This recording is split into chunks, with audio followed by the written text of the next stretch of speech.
The nature of the Great Seal is so mysterious that some believe that it came from a supernatural force.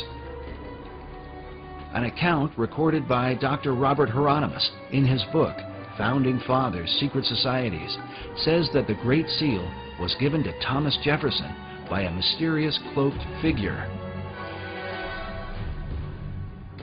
The account reads that Jefferson told a strange story. A man approached him wearing a black cloak that practically covered him, face and all, and told him that he, the strange visitor, knew they were trying to devise a seal, and that he had a design which was appropriate and meaningful. Jefferson, of course, looked at it, according to this story, and said, "This is it. This is it." He knew it was it, and it was right. So he supposedly came running back into whatever, whether it was a tent or whatever it was, and he showed it to other individuals, and he told them about, he met this person outside. Of course, they went outside to go to find the guy, and he's gone. So supposedly we'll never find out who designed the Great Seal of the United States. While Dr. Hieronymus admits that he is skeptical about such stories, there are others who claim to believe them to this day. Perhaps it has something to do with John Adams, who was on the first seal committee with Thomas Jefferson. According to the written account, John Adams was there when this bizarre event took place. Oddly enough, the Adams Memorial in Washington, D.C. is adorned with this mysterious cloaked figure. Perhaps it's just a coincidence. The American $1 bill is full of magical symbolism. Many people know about the magical significance of the design of the Great Seal of the United States, yet they only know half the truth. Well, 13 steps in the pyramid. The truncated pyramid with a capstone floating above is also a symbolic merging of the microcosm and the macrocosm. The base of the pyramid represents the microcosm, or human, and the eye in the capstone represents the macrocosm, or universe. The same eye is found on statues of Buddha as his third eye. This is the eye of Horus, the all-seeing celestial eye. Are the Illuminati, with their worship of astrology, their obsession, their fixation with all things Egyptian, still performing occult ritualistic sacrifices of as above, so below connotations?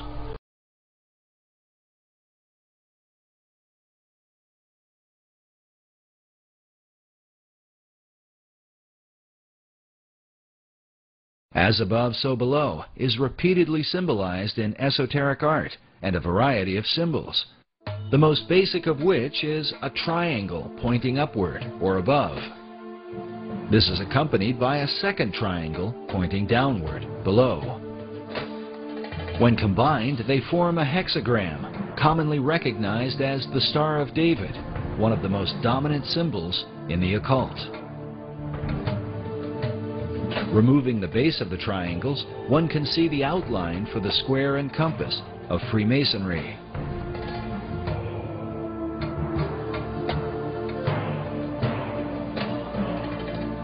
This next image shows what Manly Hall called the God of Reflections. He is called the Ancient One, perched over a pool of water that reflects his image.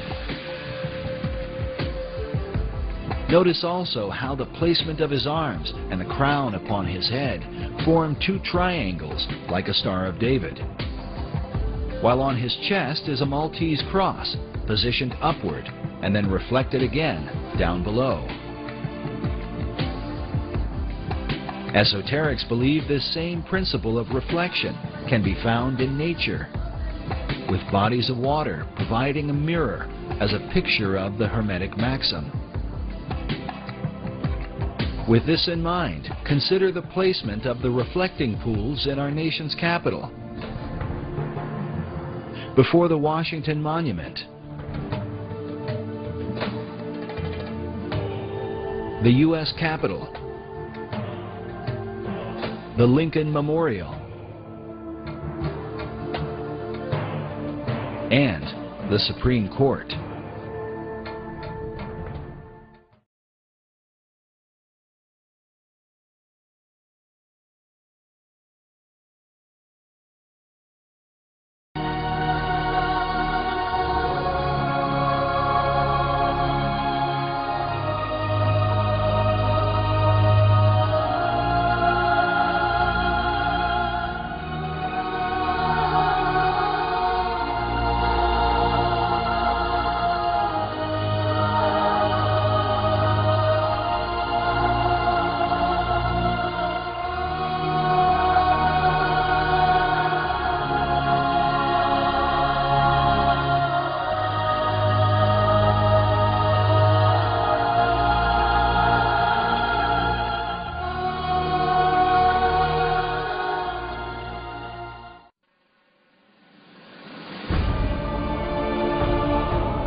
Cocktail party, and he felt very out of place, and apparently was in a tuxedo away in the corner. And the psychic came over to him and said, "Whatever you're working on is going to make you a ton of money."